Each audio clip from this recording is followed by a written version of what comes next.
d'ailleurs sur RBS 91.9. De Strasbourg et d'ailleurs sur RBS 91.9. Bonjour Strasbourg, bienvenue à nos auditeurs et auditrices. Nous sommes bien sur RBS 91.9 dans votre émission de Strasbourg et d'ailleurs, émission proposée par le Conseil des résidents étrangers et étrangères. À la technique avec moi Eric. Salut Eric. Bonjour Aïcha, bonjour à Strasbourg, bonjour le monde et à tout l'univers. Salut à tout le monde. Aujourd'hui, nous allons aborder plusieurs thèmes. Il y a eu des événements récents, pas mal d'événements récents cette semaine. Et donc voilà, on parlera un petit peu du marché Noël, de ce qui s'est passé, des événements tragiques qui se sont passés. Et donc pour parler du marché Noël, on aura tout à l'heure avec nous Madame Aïssata Keïta, qui représente notamment l'association des Amis du Pâté. Bonjour Aïssata. Oui, bonjour Aïcha. Bonjour Eric. Bonjour Aïssata. Alors bon, une chose est sûre, pour tous nos auditeurs et nos auditrices, ils savent ce qui s'est passé mardi dernier, ce qui s'est passé aussi ce dimanche aujourd'hui, mardi dernier, un événement que nous n'avons pas prévu, alors que nous avons programmé une émission faite de chroniques de nos chroniqueurs et nos chroniqueuses, présentateurs et présentatrices aussi. Une émission, mais depuis entre-temps, les ondes et les réseaux sociaux ont été saturés par des prises de parole impromptues, distillant des vérités et rayant des contre-vérités. Et déjà fleurissent des « Je suis Strasbourg » sur le net, même si c'est un fait absolument impossible. J'avais déjà pressenti ça avec les « Je suis Charlie ». On peut pas prendre la place des victimes. On peut compatir, on peut adresser nos pensées, soutenir les victimes et leurs proches. On peut faire à peu près toutes ces choses-là, mais prétendre prendre leur place, c'est quelque chose d'impensable. J'ai même envie de dire que c'est assez indécent comme prise de position. Ouais, pourquoi ? Parce que on essaie de récupérer la douleur, on essaie de récupérer toutes ces choses-là. C'est aussi un peu comme si les victimes de ces attentats avaient quelque chose d'exceptionnel et qu'on s'identifiait à eux pour récupérer un peu de cette exceptionnalité. Ouais. Et donc du coup, moi je pense qu'une victime c'est avant tout un être humain qui est touché dans sa chair, qui est touché dans son esprit. Et il me semble que la seule dignité qu'un autre humain puisse avoir, la seule dignité dont nous pouvons faire preuve, c'est d'être soi-même devant le drame, avec la victime de tout notre cœur, et pas prendre sa place, et pas essayer de récupérer quelque chose. Parce que les Je suis Charlie, ça ressemble vraiment à de la récupération. Oui, c'est aussi un mouvement de soutien pour montrer qu'on soutient. Oui, plus dans mais on peut dire je suis avec Charlie, je suis avec les victimes ou des choses comme ça. Mais oui. C'est pas la même chose, c'est pas du tout le même sens. Et là, oui, je suis avec les victimes, je suis entièrement d'accord avec ça, je suis entièrement d'accord, on peut compatir, on peut soutenir, on est vraiment dans l'émotion, et puis c'est tout le monde a cette charge émotionnelle. Mais on ne peut pas se dire je suis victime comme vous. Non. Là, on est un peu à côté de la plaque à mon sens. Ouais. Mais c'est mon avis à moi, ouais. Ça, bien sûr, c'est même pas l'avis du CRE forcément, donc on en reste là. Alors pour ma part, moi je ne suis pas Strasbourg, mais de Strasbourg, et par là, assez proche de ce qui s'est passé. Alors ça s'est passé mardi. Moi j'étais aux portes du centre-ville à 20h mardi. Le premier sentiment ressenti comme ça, c'était parce que les trams se sont arrêtés, il a fallu trouver de nouvelles solutions, c'était vraiment de l'agacement. Avant même d'apprendre exactement ce qui se passe, parce que dans le bus, après, les gens sur les réseaux sociaux commencent à dire un peu les choses qui se passent. Alors, oui, mais finalement, on se dit que le problème de tram, finalement, est relatif. Voilà, c'est carrément relatif, parce que le centre-ville est bloqué parce qu'il y a quelqu'un qui tire. Alors, on sait rien de rien, on sait juste qu'il y a quelqu'un qui tire au centre-ville, on sait pas où il est. Ouais. Alors du coup, on passe vraiment à l'inquiétude. Pour les personnes qu'on connaît qui sont au centre-ville, les amis qui y sont, les amis qui y vivent. On passe de l'agacement à l'incrédulité. On passe aussi après du coup la soirée à envoyer des SMS à tout le monde. À penser aussi à se dire après, oh non mon Dieu, maintenant si ceux-là ils l'apprennent, il va falloir que je leur dise que je suis en bonne santé et compagnie. Donc du coup après à se demander si on prévient en amont pour que les gens n'aient pas tant de s'inquiéter, mais du coup ils vont se dire mais pourquoi il me dit ça et là, ou alors dire quand ils vont nous appeler ou quand ils vont nous envoyer des messages. Et du coup, c'est des situations assez bizarres, alors que personnellement, j'étais assez loin de tout ce qui s'est passé, quoi. Comme je dis au sport du centre-ville, après un contourné, personnellement, pour moi, à ce moment-là, il s'est rien passé. J'ai su le lendemain, en fait, qu'il y avait qu'il y avait une des personnes que je connaissais qui a fait partie des personnes qui ont été touchées. Et là, du coup, on passe à notre phase. C'est vraiment de se poser la question du sens de ce qui s'est passé. Alors, par contre, il y a une chose dont je ne démords pas, c'est pas de colère. Je ne ressens pas de colère du tout contre le forcené qui a tiré dans nos rues. Alors, je suis intimement persuadé, la personne est responsable de ses actes, elle doit payer. Ça, c'est sûr. Enfin, maintenant, on l'a arrêté, on a tiré dessus, il passera même plus en jugement. Mais la colère, la vraie colère que je ressens, c'est vers notre monde, vers la société qui a jeté une telle haine dans le cœur d'un homme pour qu'il tue des gens à l'aveuglette. On est dans une société qui sait même plus prendre les personnes les plus fragiles en charge, qui distille autant suffisamment de haine et de racisme pour qu'une personne à un moment pète les plombs et aille tirer sur les autres. Moi, je suis intimement persuadé. Il y a effectivement, il y a des gens qui sont en mesure d'absorber cette haine et de la transformer en autre chose, en quelque chose de positif, en action, en montrer ce qu'on peut faire nous aussi. Il y a des gens qui sont plus fragiles et qui n'arrivent pas à faire ce mouvement-là. Et je pense que si on pouvait leur donner un tout petit peu plus de compassion, un peu plus de respect pendant leur enfance, pendant leur croissance, arrive un moment où on peut plus rien faire. Ça, c'est cette évident. personne-là, elle vivait très bien sa vie, elle avait pas de problème. Elle travaillait. Moi, elle vivait très bien. Elle n'avait pas forcément de problème psychique ou quoi que ce soit. Pour autant que je sache, c'était quelqu'un qui a connu tous les foyers, qui a connu toute l'assistance publique, qui a par après est rentré dans des trucs de criminalité. Il avait quelque chose apparemment d'après ce que c'est, il avait eu il a même pas énormément de condamnations et 27 condamnations sur son casier Oui. Donc il a passé toute la moitié de sa vie. Il a passé une partie de sa vie en prison. Oui, il a passé sa vie devant les tribunaux et pour le coup, oui, effectivement. Mais on a tous des problèmes. Non, mais t'imagines si nous, avec tous nos problèmes, on se ramenait comme ça. Au jour où on pète les plombs, on tire sur les autres. C'est pas de la faute. Pour moi, en tout cas, à mon sens, c'est pas de la faute de l'État. Et je dirais même que c'est grave de penser comme ça. Je dis pas que c'est de la faute de l'État. Non, du système. Enfin, ce que je veux dire, c'est qu'un peu du système, quoi. Il y a quelque chose de la société, effectivement, qui fait que. C'est au niveau familial. Moi, je dirais un peu niveau familial parce que quand on voit les délinquants comme ça, c'est qu'il y a une base au niveau de l'éducation, c'est clair. L'éducation, mais peut-être avec son père.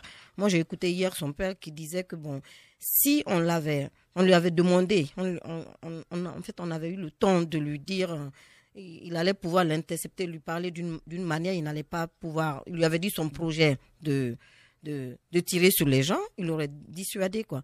Mais là, de nos jours, on maîtrise même pas ses propres enfants. Ouais, moi, c'est là où je rejoins pas. Je pense que le gars était comme ça. S'il a pu aller aussi loin avec un tel sang-froid, moi, je pense que le gars est comme ça.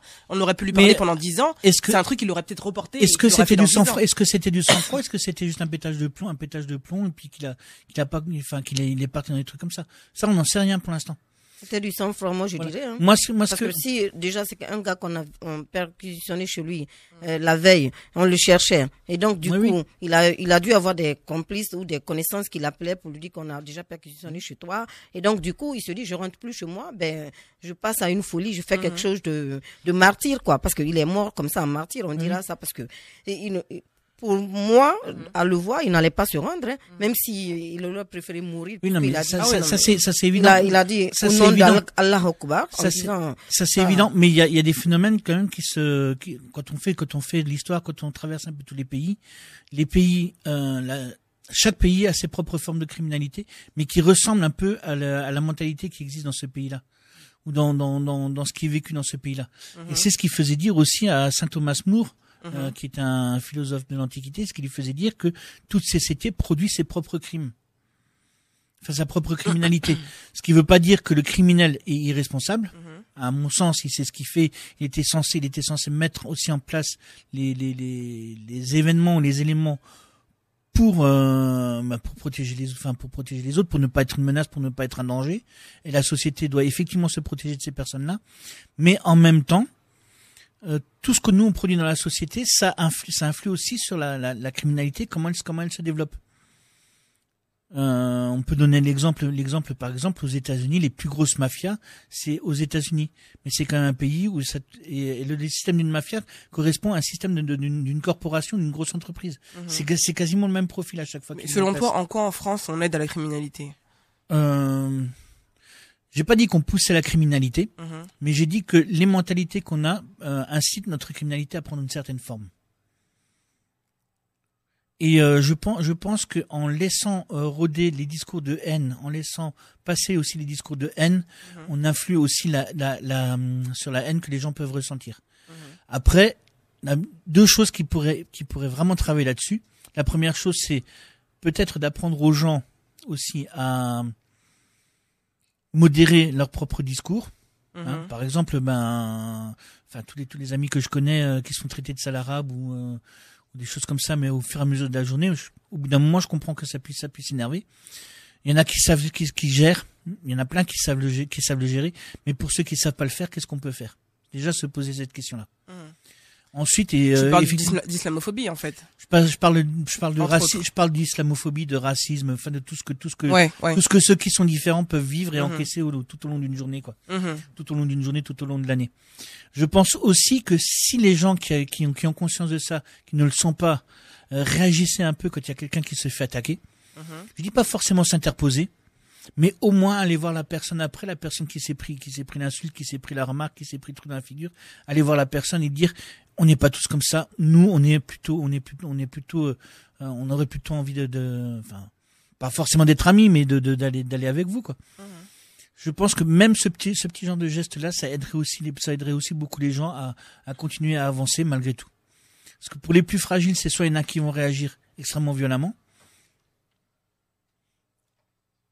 soit ça va extrêmement violemment contre la société, soit extrêmement violemment contre eux. Donc ça peut être des conduites addictives, des trucs d'autodestruction, enfin pas mal de choses comme ça. Et la voie de la délinquance et la voie de l'autodestruction, parce que la plupart des délinquants qui sont là-dedans, ils savent très bien qu'il y aura des difficultés à arriver jusqu'à 50 ans avec une vie à peu près saine. Soit même aller plus loin vers le suicide. Mais moi, je pense sincèrement que si tout le monde a dans sa tête et essaie de maintenir des valeurs de fraternité, de tolérance et de respect, je ne sais pas si ça se reproduira plus, mais en tout cas, on vivra dans une société qui sera largement plus pacifiée et dans laquelle on pourra peut-être discuter avec les gens sans qu'il y ait un imbécile qui vienne nous recroiser avec son fusil, quoi. Ouais, bah écoute, c'est compliqué comme pensée, c'est compliqué comme truc, mais après moi je partage pas du tout ce point de vue-là et moi pareil, moi c'est contrairement à toi, je suis en colère et je trouve qu'il y a pas d'excuses. Voilà, on a tous nos problèmes, on a tous au bout d'un moment envie de péter les plombs et c'est pour ça qu'on dit que l'homme est un animal rationnel, c'est ce qui nous différencie des animaux, c'est qu'on arrive à réfléchir avant d'agir. Donc au bout d'un moment, si t'arrives pas à réfléchir avant d'agir, certes il y a des psychologues, certes parfois le gars a des problèmes mentaux, etc. D'accord, mais on a tous nos problèmes. C'est pas pour autant que je prends un fusil parce que avant l'étape du fusil, on pète les plombs de plusieurs façons différentes. Il aurait pu juste péter un câble, voilà, s'exploser en plein centre-ville, je sais pas, casser la gueule à quelqu'un, mais de là aller prendre un fusil et retirer la vie aux gens, c'est déjà, moi en tant qu'être humain, moi dans ma condition d'être humain, je ne le conçois même pas. C'est-à-dire que pour moi, c'est même faire du mal à une fourmi, je pourrais pas. Donc je ne le conçois même pas. Donc ça veut dire qu'on est dans un état quand même psychique, pas forcément parce qu'on a des problèmes, mais parce que oui, parce qu'on a des problèmes mentaux, qu'on n'est pas normal, je suis désolé. Il y a un décalage en fait. Il y a un décalage. Je suis désolé. Quelqu'un qui arrive à tuer de sang-froid, c'est qu'il a un décalage par rapport à d'autres personnes, par rapport à nous autres qui ne faisons pas ça, tout simplement. Donc il faut dire les choses telles qu'elles sont. Je suis désolé. Des problèmes, moi j'en ai eu plein dans ma vie. C'est pas pour autant que j'ai pété un plomb pour aller tuer les gens. Je suis désolé. De la discrimination, on en a tous au bout d'un moment pour plusieurs raisons différentes parce que on est tous différents, donc on a tous des critères de discrimination différentes. Donc je suis désolé, au bout d'un moment, il faut arrêter de dire que c'est parce que ils ont été victimes de ci ou de ça. Non, on est tous discriminés et même la discrimination, même le racisme anti-blanc existe. Donc attends, c'est pas pour autant que tout le monde pleure en fait. On va pas parler de racisme anti-blanc parce que les blancs, ils ont largement de quoi. Enfin, mais il y a d'autres pays où les blancs sont aussi maltraités. En Afrique du Sud, c'est pareil. L'apartheid a recommencé, mais à l'envers. C'est pas pour autant que les mecs, ils tirent sur tout le monde. Je suis désolé. Donc, au bout d'un moment, faut arrêter de les défendre. Moi, je pense que c'est juste un acte criminel. C'est un criminel. Et d'ailleurs, ça a été prouvé que ça a été un voyou. Qui a été condamné plusieurs fois, un nombre de fois. Mais impensable. C'est-à-dire que le gars, il a 29 ans, 27 condamnations. En gros, une condamnation par an. C'est un voyou. Et au bout d'un moment, le voyou va à son crime le plus grave, en fait. C'est tout. Ne me fais pas dire ce que j'ai pas dit. Je n'y trouve pas d'excuses. Non, mais j'extrapole. Mais ce que je veux dire, c'est que je comprends ton point de vue. Voilà. Non, mais je comprends ton point. Non, justement, je comprends pas ton point de vue parce que, à mon sens, pour moi, c'est impossible. Peu importe la vie qu'on mène, peu importe les problèmes qu'on a, c'est impossible de franchir cette ligne-là, en fait. Si on la franchit, c'est qu'on arrive à un stade où on est psychopathe. Et pour moi, le psychopathe, il sort de la ligne. Le psychopathe se construit aussi. Le psychopathe se construit sur une base d'éducation. Il y a plein de choses comme ça. Un enfant, parce que sinon ça voudrait dire que il y en a qui naissent méchants. Dans ce cas-là, c'est l'éducation. Comme Aïssata on le les disait. suive, c'est-à-dire qu'une personne comme ça, quand on voit qu'elle a commencé à dire depuis c'est les parents, on doit alors. commencer à le suivre. C'est-à-dire le gouvernement, à partir du moment qu'ils ont déjà fiché les gens, on les a déjà classés dans une catégorie, on doit pouvoir le suivre jusqu'à ce que Dans ce cas-là, c'est les parents.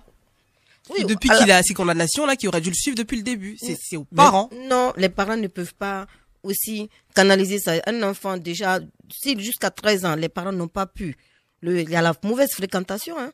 Il peut être entraîné par des amis qui l'ont, peut-être que la maman, elle a tout fait, le papa a tout fait.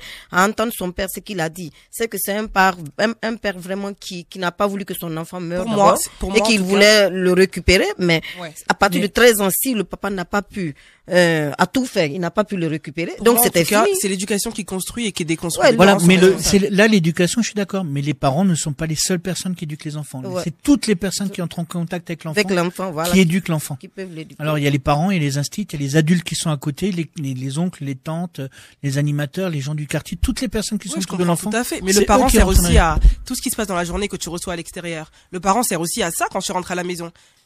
Ta journée, qu'est-ce qui s'est passé?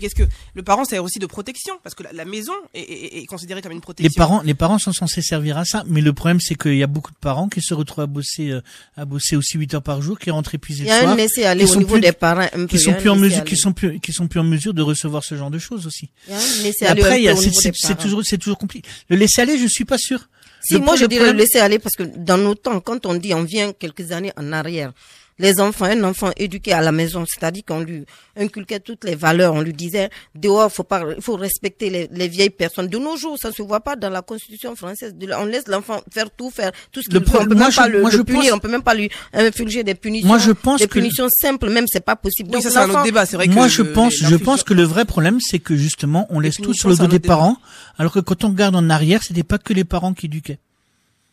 Et alors que maintenant, on se dit, c'est toujours de la faute des parents parce que c'est les parents qui n'ont pas fait leur boulot. Mais les parents, normalement, sont pas censés être seuls avec un enfant. Les enfants sont pas censés être seuls avec leurs parents.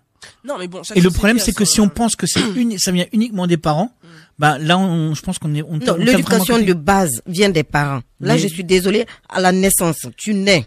Alors à ce moment-là, il n'est pas abandonné à moins qu'un parent qui abandonne son enfant dès la naissance, mais à partir du moment que l'enfant va à l'école, l'enfant est à la maison, les parents, c'est eux qui donnent l'éducation de base. L'éducation, tout part de l'éducation de base. Les bases solides, là, je suis d'accord. Les bases solides, tout part de l'éducation de base. À ce moment-là, ce qu'il faudrait se dire, c'est que les parents, les gens qui ont des enfants, ils devraient travailler beaucoup moins pour qu'ils puissent avoir le temps de s'occuper de leurs enfants. Ça n'a rien à voir, on voit des riches, si on dit que des riches qui éduquent leurs enfants comme ça, même des pauvres aussi peuvent éduquer leurs enfants comme ça. C'est question d'inculquer les valeurs, de dire que quand tu sors le matin, tu vas à l'école, où ça dépend de ce que tu apprends ton enfant à la maison. L'autre question, c'est qui inculque les valeurs, comment on les inculque. C'est pas forcément que les parents qui le font. Moi, je dis à la base, c'est les parents. Je n'ai pas à partir de 13 ans, 14 ans. Si l'enfant a des mauvaises fréquentations, les mauvaises fréquentations font beaucoup d'influence sur certains enfants. Par exemple, lui ici, il est radicalisé. À quel moment il a décidé de rejoindre mais qu'est-ce qu'on fait si on se rend compte que tous les parents qui étaient parents d'enfants, et de mon expérience d'éducateur spécialisé, je peux dire aussi qu'il y a plein de parents qui sont là, qui ont inculqué des valeurs à leurs enfants et et les enfants, ils ont quand même dérapé. Et qu'est-ce qu'on fait dans ce cas-là? Qu'est-ce que ça veut dire dans ce cas-là? Tu prends ton enfant en main, tu prends les mesures qu'il y a à faire. Il y a les centres spécialisés. Il y a les centres spécialisés, tu le remets en selle. D'accord, il y a plein de centres spécialisés. On est spécialiste en France. Parce que là, dans l'idée du vocabulaire, tu le remets en selle, mais comment tu fais? Tu le punis, il y a plusieurs manières. Tu essaies de lui faire comprendre en douceur ou je sais pas. Taper, ça n'a jamais tué personne, hein. Mais malheureusement, c'est interdit de nos jours. Mais le gars, s'il a envie de taper son enfant, heureusement, c'est interdit. Non, mais ce que je veux dire, c'est que si le mec, il est violent, si le mec, alors, on l'a jamais tapé. Alors, il y a un autre cas. Le mec, on l'a jamais tapé à la maison, mais il est violent naturellement. Ça veut dire soit qu'il l'a appris à l'école ou ailleurs. Donc ça, déjà, tu sais pas où. Ou soit il a vu ses amis. Ça vient pas forcément des parents. Donc voilà. Donc ça, c'est un cas particulier. Il n'y a pas de cas particulier dans la violence. Quand même, la violence vient toujours de quelque part. La violence est toujours générée par la violence. Non, mais moi, ce que tu disais tout à l'heure, je suis d'accord avec ça. Il faudrait, oui, que les parents travaillent moins et même faire trop d'enfants. Pour moi, ça n'a jamais été un truc que j'ai compris parce qu'on peut pas s'en occuper parfaitement en fait. Ça, c'est vrai. Voilà. Donc pour moi même un enfant, c'est une charge énorme parce que c'est un adulte en devenir et c'est une personne, c'est une bombe que tu peux lâcher dans la nature. Donc tu l'as construit de A à Z. Donc il faut s'en occuper. Mais même s'il y en a un des deux parents qui peut rester à la maison pour le faire, et c'est ce qu'il faut faire. Je suis désolée, il faut s'en occuper, mais c'est un travail à temps plein. Moi c'est vraiment pour moi ma définition pas d'une négociation parfaite parce qu'il n'y en a pas, mais il faut vraiment s'en occuper à temps plein. C'est un travail. Et moi je veux revenir sur ce qu'on a dit tout à l'heure. Pour moi, si on frappe un enfant, c'est un peu comme taper sur un bleu. C'est comme un peu taper sur un bleu pour le soigner. Tu fais que agrandir le bleu. Tu feras que rajouter de la violence à de la violence, et donc du coup, et tu feras même en giflant un enfant pour lui dire on n'est pas violent. Moi je suis complètement contre la violence de toute façon. Tu l'apprends que la violence sert à gérer les choses. Et c'est là que ça commence à déraper. Voilà. Ce serait intéressant de savoir si cet homme-là, il a eu de la violence justement dans son parcours, dans sa façon de grandir. Je pense pas forcément que à lui. Après, je pense aussi même aux délinquants de base là. Et puis là, on est plus face à un délinquant que face à ce que du peu qu'on peut en comprendre, c'est pas une action terroriste organisée quoi. C'est plus quelqu'un qui a vraiment pété un plomb quoi. Enfin c'est ce que j'ai cru comprendre et c'est ce qu'on peut voir quoi. Après voilà. Les organisations terroristes ont quand même revendiqué le truc comme d'habitude, mais voilà. A priori, ce serait quelque chose d'isolé. Maintenant, une autre question se pose aussi, c'est à notre niveau, nous, qu'est-ce qu'on peut faire après des événements comme ça? Nous, en tant que citoyens? Nous, en tant que citoyens, en tant que personne. Déjà pour dépasser l'événement. Ça doit donner, pour moi, des prises de conscience aux parents, aux citoyens. C'est-à-dire qu'il faut un vrai débat autour de tout ça pour que qu'il ait un réel prise de conscience quoi, parce qu'il faut que chacun y travaille, que ce soit les radios, que ce soit les citoyens, que ce soit dans les quartiers autour, c'est-à-dire chacun autour de soi doit pouvoir parler de ça, surtout l'événement qui s'est passé ici à Strasbourg. On peut pas le laisser passer comme ça. Il faut qu'on en parle. Désormais, c'est-à-dire que si on voit un enfant qui est en train de virer comme ça, qu'on puisse le récupérer. Puisque moi, je dis ça par rapport au père du jeune, du tueur. J'ai eu vraiment de l'empathie pour lui en le voyant s'exprimer comme ça, parce qu'il n'a pas voulu que son fils meure.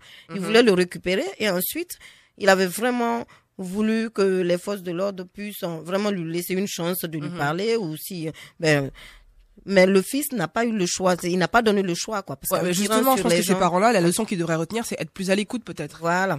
Instaurer un dialogue avec leurs enfants. Après, c'est pas forcément ces parents-là, parce qu'on sait pas, justement, les parents savaient pas que leur enfant était comme ça. Donc, on devrait instaurer le dialogue, parce que je pense qu'il y a beaucoup de familles qui le font, mais beaucoup de familles qui le font pas. Donc, instaurer plus de dialogue, parce qu'à chaque fois, c'est la même histoire. On n'était pas du tout au courant, mais notre fils, c'est pas possible. Donc, ne serait-ce que parler un peu avec ses enfants, même s'ils nous disent pas tout, on arrive à savoir comment ils vont. Est-ce que là, il est un peu bizarre? Est-ce que là, donc vraiment instaurer du dialogue. Ça, c'est les familles d'abord, l'entourage aussi. Enfin, prévenir, en fait, voilà, anticiper au maximum. Mais je pense que le dialogue, communiquer, en fait, c'est vraiment la clé, la solution à tout. Parce que peut-être qu'effectivement, ça aurait pu éviter ça. Si ses parents lui avaient parlé, ça aurait eu l'impact que nous, on n'aurait pas forcément eu sur lui. Si les parents ou d'autres adultes qui avaient commencé à parler avec lui, ou l'encadrer, ou même juste parler avec lui, ou lui permettre d'exprimer ce qu'il ressent, des choses comme ça. Parce que j'ai vu aussi des témoignages disant qu'il était très seul, qu'il marchait beaucoup seul, et que même s'il avait une famille autour de lui, il était assez solitaire. Donc ça, c'est vrai que c'est un petit peu dangereux aussi.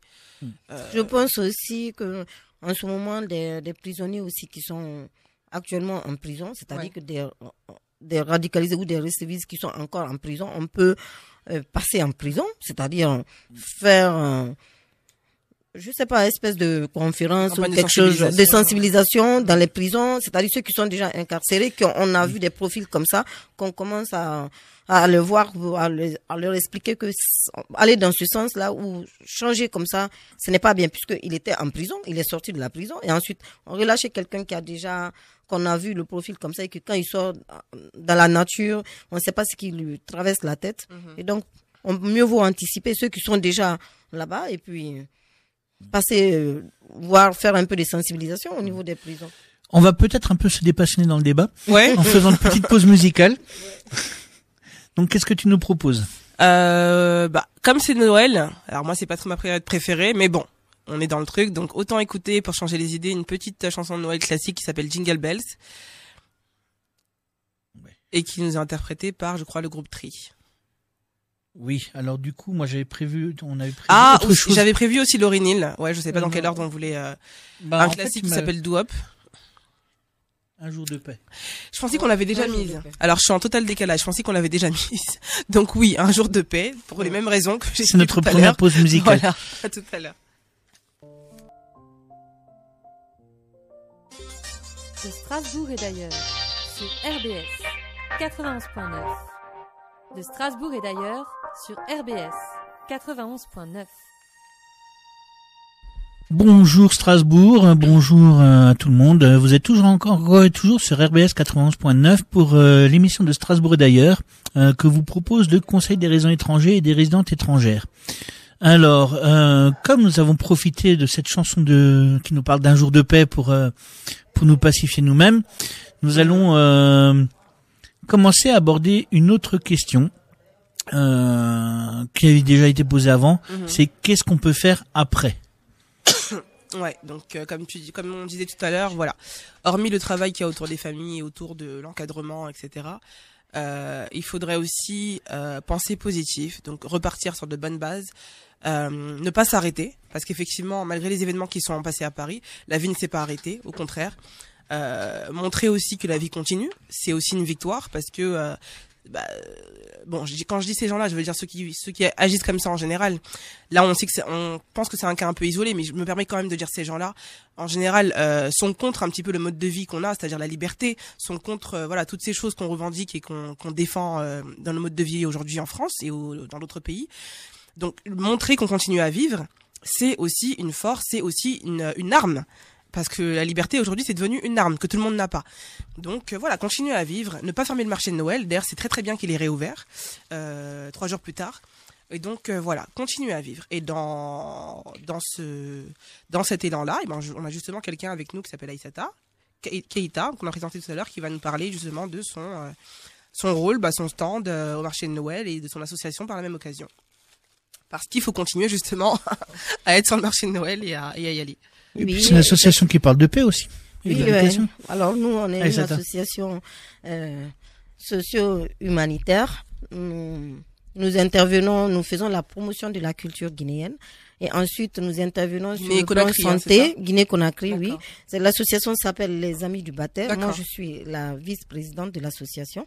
Et nous existons depuis 2006 et ça fait depuis 2007 nous participons au marché de Noël et ça fait 409 marchés de Noël qui en ce moment qui continuent et donc nous voyons l'importance surtout de ce village du partage que nous chaque année nous sommes là présents et donc demain nous avons nos stands, nous vendons l'artisanat guinéen et puis il y aura du chocolat chaud, des gâteaux faits maison à base de mil, gâteau au mil.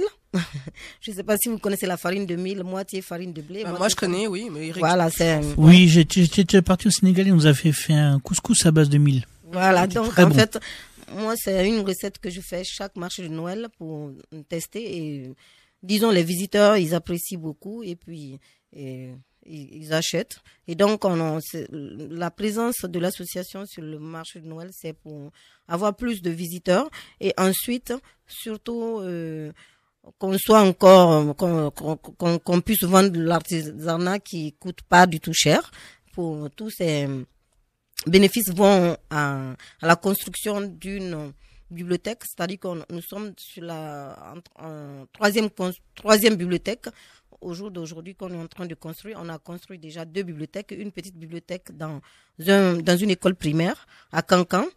Ceux qui connaissent la Guinée, c'est en Afrique de l'Ouest et c'est la capitale économique qui s'appelle Kankan. Donc là-bas, il y a les activités. Toutes les activités de l'association sont basées là-bas et dans les environs. Donc, pour l'instant, c'est une grande ville il y a une université. Et donc, au jour d'aujourd'hui, les universitaires viennent tous dans nos 3 bibliothèques présentement dans nos 2 bibliothèques pour vraiment se nourrir de lecture. D'accord. Et donc, les bénéfices, c'est-à-dire que les fonds On va récolter pour le marché de Noël des dons. Les dons aussi sont bienvenus pour acheminer, c'est-à-dire achever. Justement, j'avais une question au niveau des dons. Est-ce qu'on peut faire des dons de livres? Est-ce que, d'ailleurs, en plus, le français, c'est une langue qui est lue en Guinée ou? Oui, bien sûr, on est une Guinée française, autant de D'accord. L'ancien président, Sékou Touré, c'est une Guinée française. On a eu notre indépendance en 58. Donc, on peut lancer l'appel aux auditeurs. Si vous avez des livres qui traînent chez vous, ramenez-les au stand. Il est où votre stand? À côté du Grand Sapin, là, à côté du stand du Manis. Et c'est écrit en grand, les amis du baptême. On a besoin de collecter des livres, surtout des livres de tout genre. D'accord. Très bien. Et les objets d'artisanat que vous avez, c'est quoi par les objets alimentaires? On a les colliers, on a les poupées, on a des poupées africaines purement artisanales faites par des. Alors on a l'association, on a ouvert un atelier pour les femmes. Ce sont des femmes qui fabriquent ces poupées et donc elles les fabriquent, elles nous les redonnent, nous on les revend pour l'association, mais à bas prix quoi. D'accord. Surtout. On a l'atelier de couture, on a l'orphelinat, on a un centre de santé aussi, c'est-à-dire on a construit une maternité, c'est-à-dire il y avait un centre de santé qu'on a équipé.